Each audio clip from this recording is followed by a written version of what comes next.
बिस्मिल्लाहिर्रहमानिर्रहीम। Today's topic of discussion is pharmacokinetics. Pharmacokinetics के ऊपर एक वीडियो ऑलरेडी अपलोड कर चुके थे फ्लो चार्ट बेस्ड, लेकिन वो फ्लो चार्ट लिपन कोड के ऊपर बेस्ड था। तो जो इस वीडियो के अंदर जो फार्माकोकाइनेटिक्स पढ़ने वाले हैं वो चैप्टर नंबर 3 के मुताबिक है, मिनी कैटसन को। ओके, और अगर आप इस वीडियो को लास्ट तक देख लोगे तो आपको मिनी कैटसन पढ़ने की कोई ज़रूरत नहीं होगी, पूरी नहीं, सिर्फ इसी चैप्टर की बात करने वाला हूँ। तो स्टार्ट करते हैं वीडियो को, लेकिन अगर आपने चैनल को सब्सक्राइब नहीं किया तो चैनल को सब्सक्राइब भी कर लेना। फार्माकोकाइनेटिक के अंदर हम वो सब चीज़ें पढ़ते हैं जो हमारी बॉडी का होता है ड्रग्स के ऊपर एक्शन, जबकि ड्रग्स का हमारी बॉडी के ऊपर जो एक्शन होता है उसको फार्माकोडायनामिक कहते हैं, और हमारा ड्रग्स के ऊपर एक्शन है उसको फार्माकोकाइनेटिक पढ़ते हैं।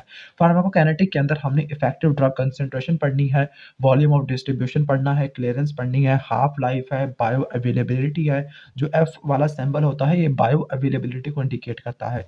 फिर एक्सट्रैक्शन है, डोसेज रेजिमेन है, थेरापेटिक विंडो क्या होती है, थेरापेटिक इंडेक्स क्या होता है, और डोसेज रेजिमेन को किस तरह से डिसाइड करते हैं। वैसे जो ये वाली जो चीज़ है ना, ये फार्माकोलॉजी प्रैक्टिकल के लिए इंपॉर्टेंट है, थ्योरी के लिए इतना इंपॉर्टेंट नहीं है। तो स्टार्ट करते हैं वीडियो को। तो यहाँ से सबसे पहले जो चीज़ पढ़ने वाले हैं वो है effective drug concentration. Effective drug concentration ये वो ड्रग की कंसंट्रेशन होती है जो रिसेप्टर साइट के ऊपर होती है। सपोज ये रिसेप्टर है और यहाँ पर जो भी ड्रग इस रिसेप्टर के पास पड़ी हुई होगी, ओके, तो उसको इफेक्टिव ड्रग कंसंट्रेशन कहते हैं। इफेक्टिव इसलिए कहते हैं क्योंकि रिसेप्टर पे बाइंड करेगी, इफेक्टर को एक्टिवेट करेगी और आगे इफेक्टर आगे कोई ना कोई रिस्पॉन्स वगैरह करवा देगा, तो इसको इफेक्टिव ड्रग कंसंट्रेशन बोलते हैं। ठीक हो गया। और मेनली जो इफेक्टिव ड्रग कंसंट्रेशन होती है वो प्लाज्मा कंसंट्रेशन के डायरेक्टली प्रोपोर्शनल होती है, लेकिन इसकी एक्सेप्शन होती है, वो है टॉपिकल। जिन ड्रग को आप टॉपिकल दोगे तो वो स्किन और म्यूकस मेम्ब्रेन तक रिस्ट्रिक्ट रहती है, वो आगे ब्लड के अंदर नहीं होगी, तो उनकी इफेक्टिव ड्रग कंसंट्रेशन प्लाज्मा की डायरेक्टली प्रोपोर्शनल नहीं होगी। लेकिन टॉपिकल के अलावा effective drug concentration plasma concentration की डायरेक्टली प्रोपोर्शनल होती है। और जो प्लाज्मा की कंसंट्रेशन होती है जिसके ऊपर इफेक्टिव ड्रग कंसंट्रेशन डिपेंड कर रही थी, तो जो प्लाज्मा की कंसंट्रेशन होती है वो मज़ीद आगे 3 फैक्टर के ऊपर डिपेंड करती है। पहला फैक्टर होता है कि वो ब्लड के अंदर इसका कितना इनपुट है, यानी रेट ऑफ इनपुट क्या है, जिसको बोलते हैं एब्जॉर्प्शन। जिस तरह आपने पढ़ा था कि फार्माकोकाइनेटिक में एब्जॉर्प्शन, डिस्ट्रीब्यूशन, मेटाबॉलिज्म और एलिमिनेशन हो जाता है। तो उसका एब्जॉर्प्शन क्या है, उसका डिस्ट्रीब्यूशन क्या है और इसका एलिमिनेशन क्या है, यानी ब्लड के अंदर कितनी आ रही है, कितने अमाउंट से या कितने रेट से डिस्ट्रीब्यूट हो रही है और कितने रेट से बॉडी से एलिमिनेट हो रही है। अगर हमें ये 3 चीज़ें पता हो तब हम प्लाज्मा कंसंट्रेशन को मालूम कर सकते हैं, और प्लाज्मा कंसंट्रेशन पता हो तब हम इफेक्टिव ड्रग कंसंट्रेशन मालूम कर सकते हैं। बस इफेक्टिव ड्रग कंसंट्रेशन के बारे में इतनी चीज़ है। इसके बाद है वॉल्यूम ऑफ डिस्ट्रीब्यूशन। जो वॉल्यूम ऑफ डिस्ट्रीब्यूशन होती है ये इसका कोई फिजिकल इक्विवेलेंट नहीं होता, ठीक है, तब इसको हम अपैरेंट वॉल्यूम ऑफ डिस्ट्रीब्यूशन कहते हैं। इसका कोई फिजिकल इक्विवेलेंट नहीं होता, अपैरेंट होती है, पर केजी वेट के हवाले से देखा जाता है। जो वॉल्यूम ऑफ डिस्ट्रीब्यूशन है उसका फार्मूला होता है कि कितनी अमाउंट है ड्रग की हमारी बॉडी में, और इसको कंपेयर करना है प्लाज्मा की कंसंट्रेशन के साथ। मैं इसको थोड़ा जूम आउट कर लूँ, कुछ ज़्यादा ज़ूम हो गया। अच्छा, ठीक है। अगर प्लाज़्मा के अंदर किसी ड्रग की कंसंट्रेशन कम हो रही है, दैट मीन्स कि वो प्लाज़्मा को लीव करने के बाद टिश्यू कंपार्टमेंट की तरफ जा रही है, और जो भी ड्रग प्लाज़्मा को लीव करने के बाद टिश्यू कंपार्टमेंट की तरफ जाएगी, तो प्लाज़्मा में कंसंट्रेशन कम हो जाएगी और टिश्यू की तरफ कंसंट्रेशन ज़्यादा हो जाएगी। इन शॉर्ट उसका वॉल्यूम ऑफ डिस्ट्रीब्यूशन ज़्यादा हो जाएगा। ठीक हो गया। वॉल्यूम ऑफ डिस्ट्रीब्यूशन को डिटरमिन करता है। डिस्ट्रीब्यूशन का मतलब होता है कि ड्रग ब्लड को में आ चुकी है, अब ब्लड से टिश्यू के लेवल की तरफ जा रही है। कुछ ऐसी ड्रग होती है जो प्लाज्मा प्रोटीन से बाइंड करती है। जो ड्रग प्लाज्मा प्रोटीन से बाइंड कर लेगी तो वो सर्कुलेशन को लीव नहीं कर सकती। जब वो सर्कुलेशन को लीव नहीं कर सकती तो उसकी प्लाज्मा कंसंट्रेशन नहीं गिरेगी, यानी वो टिश्यू की तरफ पहुंचेगी नहीं। जब टिश्यू की तरफ पहुंचेगी नहीं, प्लाज्मा को लीव नहीं कर सकेगी, तो उसका जो वॉल्यूम ऑफ डिस्ट्रीब्यूशन है उतना ही होगा जितना प्लाज्मा का होगा, यानी वो प्लाज्मा के अंदर रिस्ट्रिक्ट हो गई है। इन शॉर्ट इसका वॉल्यूम ऑफ डिस्ट्रीब्यूशन काफ़ी ज़्यादा कम होता है। दैट मीन्स कि जो आपको पता है कि जो ब्लड होता है वो 4% होता है, बॉडी वेट होता है, इतना इसका मास होता है, तो 4% तक इसके वॉल्यूम ऑफ डिस्ट्रीब्यूशन होती है। ओके, जबकि ऐसी ड्रग्स जो टिश्यू की प्रोटीन के साथ बाइंड करेगी, ओके, तो इस केस में होगा क्या कि प्लाज्मा की कंसंट्रेशन बेशक 0 पे चले जाए, लेकिन वो टिश्यू की प्रोटीन के साथ बाइंड करेगी, तब वो टिश्यू को लीव नहीं करेगी। और हम यही कहते हैं कि वॉल्यूम ऑफ डिस्ट्रीब्यूशन टिश्यू के हवाले से देखा जाता है, यानी प्लाज्मा में कितना निकल रही है और टिश्यू में कितना आ रही है। तो इस केस में वॉल्यूम ऑफ डिस्ट्रीब्यूशन काफ़ी ज़्यादा होता है और वो फिजिकल वॉल्यूम को भी एक्सीड कर सकता है। फॉर एग्जाम्पल एक ड्रग का नाम है क्विनाक्रीन है। क्विनाइक्रिन का वॉल्यूम ऑफ डिस्ट्रीब्यूशन 5000 लीटर है। हालाँकि हालाँकि हमारे इतना तो हमारी पूरी बॉडी का भी नहीं होता। वो हमने किस तरह से मालूम किया है? क्योंकि इसकी प्लाज़्मा की कंसंट्रेशन बहुत ज़्यादा कम हो गई थी, प्लाज़्मा में आ ही नहीं रही थी क्योंकि टिश्यू के साथ बाइंड किए हुई थी। दैट इज़ व्हाई इसका वॉल्यूम ऑफ डिस्ट्रीब्यूशन कुछ ज़्यादा ही आ गया है। अब ऐसी ड्रग्स जो प्लाज़्मा प्रोटीन से बाइंड करती है, स्पेसिफिकली एल्ब्यूमिन, तो वो ड्रग्स लिवर की और किडनी के डिज़ीज़ से अफ़ेक्ट होती है क्योंकि लिवर ने प्रोटीन को, एल्ब्यूमिन को बनाना और किडनी ने उसको कंज़र्व करना होता है। लेकिन लिवर के डिज़ीज़ में और किडनी के डिज़ीज़ में एल्ब्यूमिन का लेवल कम हो जाएगा, हाइपोएल्ब्यूमिnemia हो जाएगा, ओके, एल्ब्यूमिन का लेवल कम हो जाएगा, तो इनका वॉल्यूम ऑफ डिस्ट्रीब्यूशन तब ज़्यादा हो जाएगा। अब नेक्स्ट पैरामीटर है क्लीयरेंस। क्लीयरेंस का जो फ़ॉर्मूला होता है वो elimination rate over plasma concentration है, जबकि वॉल्यूम ऑफ डिस्ट्रीब्यूशन का amount of drug in the body, जिस तरह वॉल्यूम ऑफ डिस्ट्रीब्यूशन को पर केजी वेट के हवाले से देखा जाता है, क्लीयरेंस को भी इसी तरह से मालूम करते हैं। जो क्लीयरेंस और हाफ लाइफ होती है, रट्टा मार लो, फर्स्ट ऑर्डर काइनेटिक के अंदर कांस्टेंट होती है। फर्स्ट ऑर्डर काइनेटिक का मतलब जो रेट ऑफ एलिमिनेशन होता है वो डायरेक्टली प्रोपोर्शनल होता है कंसंट्रेशन के, यानी जितना ज़्यादा कंसंट्रेशन बढ़ाओगे उतना ज़्यादा मेटाबॉलिज्म होगा, उतना ही ज़्यादा एलिमिनेशन होगी। दैट इज़ व्हाई क्लीयरेंस और हाफ लाइफ फर्स्ट ऑर्डर के अंदर कांस्टेंट होती है, लेकिन ज़ीरो ऑर्डर के अंदर क्लीयरेंस और हाफ लाइफ वेरिएबल होती है। ठीक हो गया? ओके। लेकिन जो ज़ीरो ऑर्डर काइनेटिक है इसमें constant amount of drug eliminate होती है। फर्स्ट ऑर्डर के अंदर constant fraction of drug eliminate होती है। ओके, तो जो ड्रग की क्लीयरेंस होती है, यानी क्लीयरेंस क्या होती है कि कितने गिवन टाइम के अंदर जो ड्रग प्लाज्मा से फ़िल्टर हो रही है, क्लियर हो रही है, तो उसको क्लीयरेंस बोलते हैं। जो क्लीयरेंस होती है, वो उस ड्रग के ऊपर डिपेंड करती है, उसकी केमिस्ट्री क्या है, उसका पार्टिकल साइज़ क्या है, मॉलिक्यूलर वेट क्या है, पीएच क्या है, पीके वैल्यू क्या है, सॉल्युबिलिटी क्या है।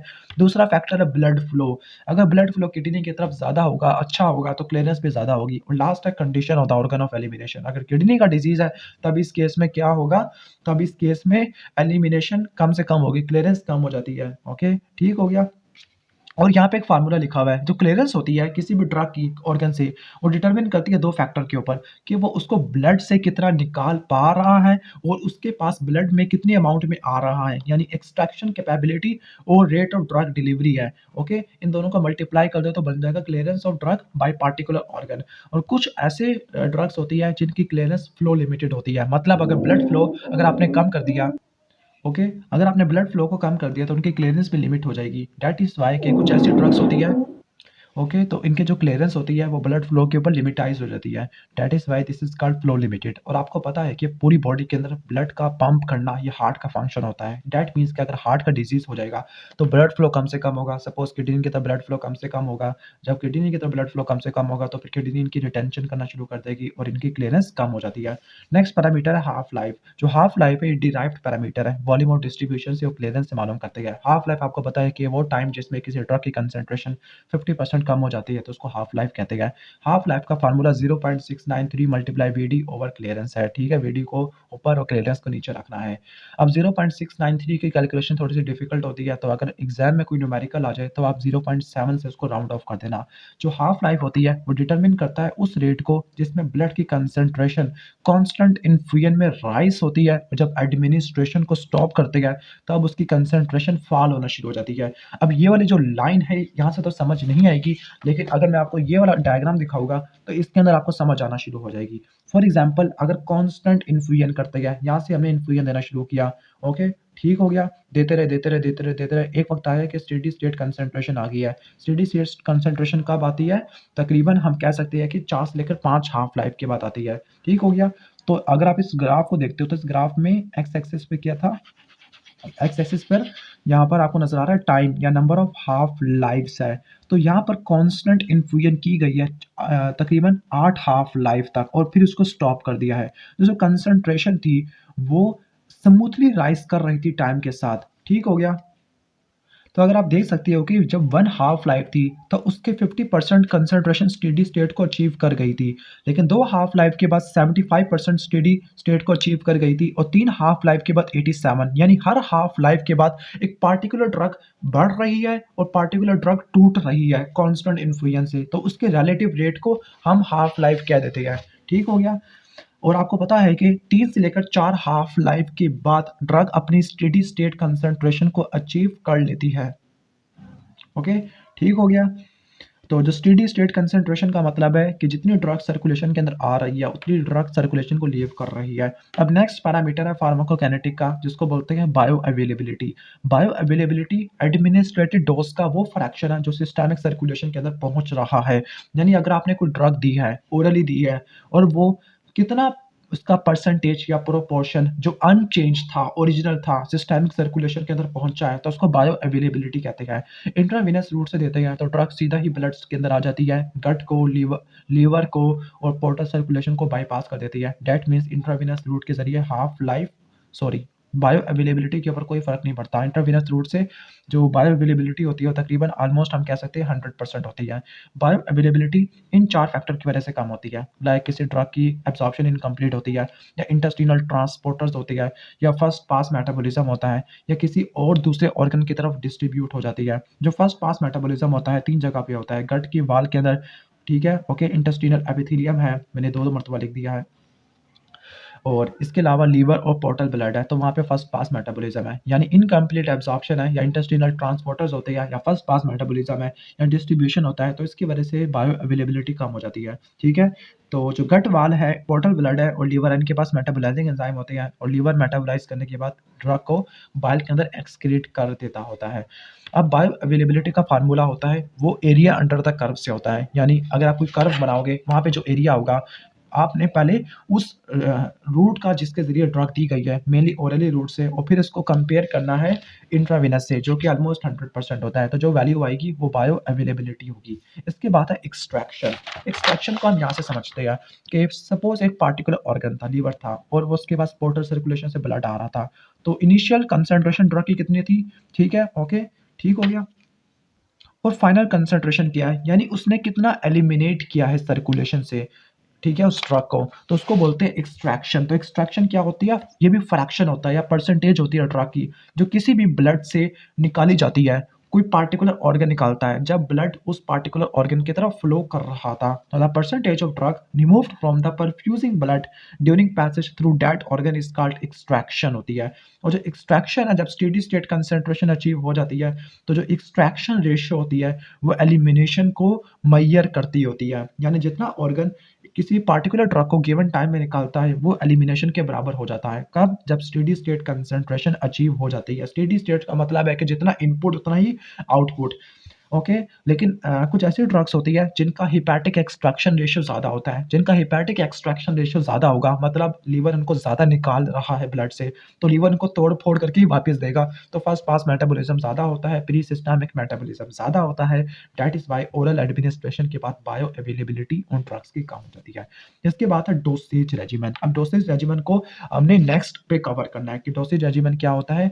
ये एक प्लान होता है ड्रग एडमिनिस्ट्रेशन का over the period of time, तो उसको क्या बोलते हैं, डोसेज रेजिमेन। ठीक हो गया। जिस तरह टीबी का एक रेजिमेन होता है जिसमें पार्टिकुलर टाइम के लिए, लाइक 9 महीने के लिए, 18 महीनों के लिए एक पार्टिकुलर ड्रग्स दी जाती होती है, इनका कॉम्बिनेशन दिया जाता है।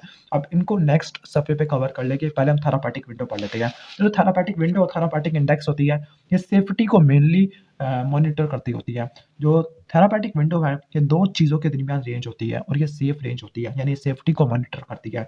Safe range between the minimum therapeutic concentration, एक यानी वो कम से कम कंसंट्रेशन जो थेरापेटिक इफेक्ट करवा रही है, और वो कम से कम कंसंट्रेशन जो टॉक्सिक इफेक्ट करा रही है, इन दोनों के दरमियान रेंज को क्या कहते हैं हम, थेरापेटिक विंडो होती है। ओके, ठीक हो गया।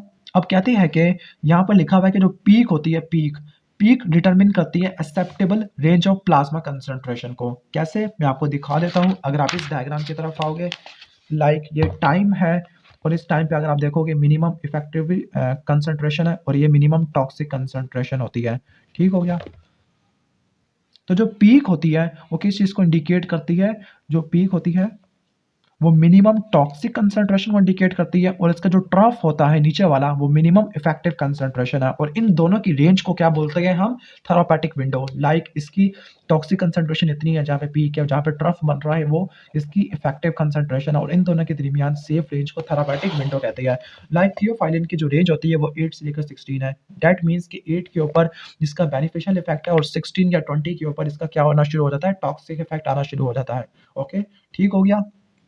अब हम क्यों करते होते हैं ताकि हम ड्रग की सेफ्टी को मॉनिटर कर सकें, ठीक हो गया। लेकिन कुछ ऐसी ड्रग्स होती है जिनके थेरापेटिक विंडो हम मॉनिटर नहीं कर सकते, एस्टिमेट नहीं कर सकते, तो इनकी इंडिविजुअल टाइट्रेशन करनी होती है ताकि हम इनके सेफ्टी प्रोफाइल को पता चला सके। अब जो डोसेज रेजिमेन होता है, ड्रग एडमिनिस्ट्रेशन का प्लान होता है for a particular period of a time, okay, उसके बारे में हम चंद चीज़ें पढ़ने वाले हैं। तो जो आइडियल डोजिंग प्लान होता है वो कुछ चीज़ों के ऊपर डिपेंडेंट होता है। किन किन चीज़ों के ऊपर डिपेंड होता है आइडियल डोजिंग प्लान, कि उस ड्रग की जो हम देने वाले हैं उसका थेरापेटिक विंडो क्या है। थेरापेटिक विंडो में दो चीज़ें आती है, मिनिमम थेरापेटिक कंसंट्रेशन और मिनिमम टॉक्सिक कंसंट्रेशन है। इसके बाद क्लीयरेंस क्या है और वॉल्यूम ऑफ डिस्ट्रीब्यूशन क्या होती है। ओके, तो जो डोजिंग प्लान होता है जो आइडियल, वो इन तीन फैक्टर के ऊपर डिपेंड होता है। इसके बाद जो ऑप्टिमल डोजिंग रेजिमेन है, यानी जो ऑप्टिमल होती है, यानी जिसमें आपने मैक्सिमम इफेक्ट को अचीव करवाना है, उसके अंदर आपने थेरापेटिक कंसंट्रेशन को अचीव करना है। यानी अब किसी तरह आपने ये करना है कि थेरापेटिक कंसंट्रेशन अचीव हो जाए लेकिन मिनिमम टॉक्सिक कंसंट्रेशन एक्सीड ना हो पाए। अब जो डोज रेजिमेन होता है वो दो टाइप की डोज होती है, एक होती है लोडिंग डोज और दूसरी होती है मेंटेनेंस डोज होती है। लोडिंग डोज ये होती है कि वो डोज जिसके जरिए हम थेरापेटिक प्लाज्मा कंसंट्रेशन को फौरन ही जल्दी से अचीव कर ले, तब उसको क्या बोलते हैं, लोडिंग डोज। लेकिन मेंटेनेंस डोज का मेन ये होगा कि आपने जो थेरेपी देनी है वो ज़्यादा ड्यूरेशन के लिए देनी है, लेकिन जो लोडिंग डोज होती है फौरन ही रैपिडली, या शॉर्ट थेरेपी है। लेकिन लॉन्ग थेरेपी के लिए मेंटेनेंस डोज है जिसमें आप पार्टिकुलर टाइम ऑफ ड्यूरेशन के लिए प्लाज्मा कंसंट्रेशन को मेंटेन करते हो विद इन स्पेसिफाइड रेंज है, ठीक हो गया। जो लोडिंग डोज होती है वो वॉल्यूम ऑफ डिस्ट्रीब्यूशन के ऊपर, जबकि मेंटेनेंस डोज ये क्लीयरेंस के ऊपर डिपेंड होती है। जो मेंटेनेंस डोज होती है ओके, यानी अगर हम किसी ड्रग को देते हैं, बार बार देते रहते हैं और उसका जो मेंटेनेंस रेट है, जब रेट ऑफ एलिमिनेशन के करीब आ जाएगा, यानी जब इनपुट आउटपुट के बराबर हो जाएगा, तब इसको स्टेडी स्टेट बोलते हैं, जिसमें ड्रग इन और ड्रग आउट तकरीबन बराबर होता है। दैट मीन्स के जो मेंटेनेंस डोज होती है हमने उसको एलिमिनेशन के बस बराबर कर दे रहा है। दैट मीन्स के एलिमिनेशन क्लियरेंस के ऊपर डिपेंड होती है। That is why maintenance dose के फार्मूले के अंदर क्लियरेंस आती है। जितना ज़्यादा लोडिंग डोज होगी उतना ज़्यादा वॉल्यूम ऑफ डिस्ट्रीब्यूशन काफ़ी ज़्यादा होती है। और जब इस केस में हम क्या करते हैं, स्लो रेट ऑफ एडमिनिस्ट्रेशन करते हैं अगर लोडिंग डोज ज़्यादा है। क्यों?